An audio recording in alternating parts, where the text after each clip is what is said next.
እንደ ቅናት ግን ማለት ነው ሞኝነትና ኪሳራ የለም። በእውነት ላስረዳችሁ። መጀመሪያ ማለት ነው አንድ ሰው ለምንድን ነው የሚቀናው በሌላ ሰው? ያ ሰው ከኔ የተሻለ ነው ብሎ በማሰብ ነው አይደለ? ያ ማለት ምንድነው? ለራሱ ያለው ግምት በጣም የወረደ ነው ማለት ነው። ለራሱ ክብር የለውም ማለት ነው። እና የሆነ ነገር ሌላ ሰው ካገኘ ከሱ የበለጠ ይመስለዋል ማለት ነውና የቅናት መነሻው ለራስ ክብር ማጣት ነው ብዬ ነው የማስበው ማለት ነው። ለራሳችን የምንሰጠው ግምት የወረደ መሆኑ ነው እንጂ የነዛ ሰዎች የተሻለ ነገር ማግኘታቸው አይደለም ያስቀናል።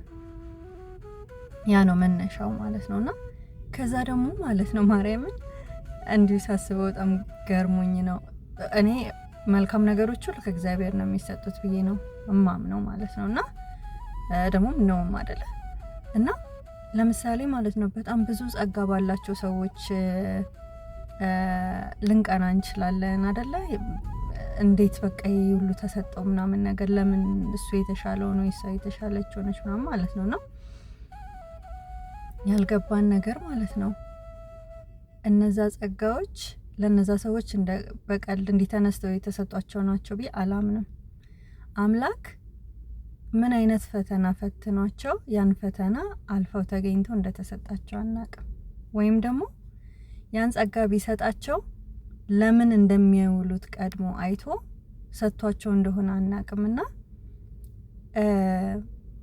ምንም ትርጉም የለውም በእነዛ ሰዎች መቅናት ወይ እነዛን ሰዎች ወደ ኋላ ለማስቀረት መሞከር ምናምን የትም አይደርስም። እንደውም የበለጠ ክብር ነው እየሰጠናቸው የምንመጣው ማለት ነው። ለምን ከእግዚአብሔር የተሰጠ ጸጋ ማለት ነው ማንም ሊወስደው አይችልም፣ ማንም ሊያበላሸው ሊቀንሰው አይችልም ማለት ነውና ስለዚህ ጸባችን ከእግዚአብሔር ጋር ነው ማለት ነው በእነዚህ ሰዎች በቀናን ቁጥር ማለት ነውና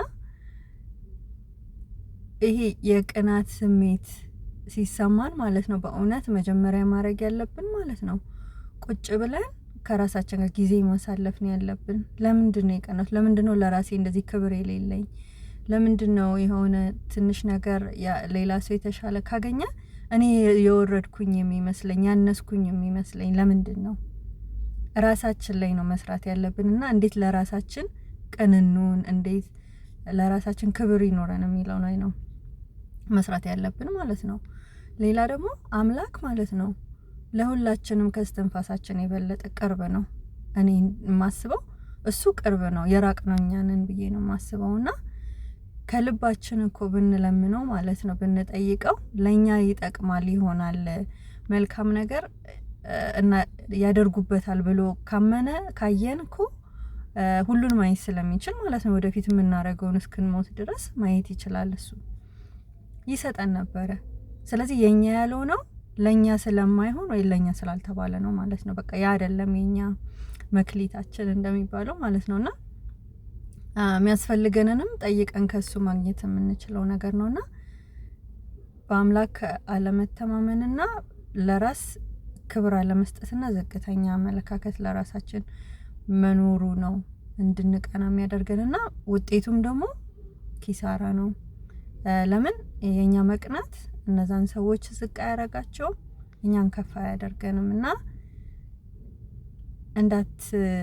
አትድከሙ ለማለት ኪሳራ ነውና በቃ ይሄ ስሜቱ ስገቡ አስቡበት፣ ወደ መንፈሳችሁ ተመለሱና ከራሳችሁ ጋር ጊዜ አሳልፉ። ራሳችሁን ለማወቅና ለራሳችሁ ክብር ለመስጠት ጣሩ ለማለት ነው የፈለኩት። አመሰግናለሁ።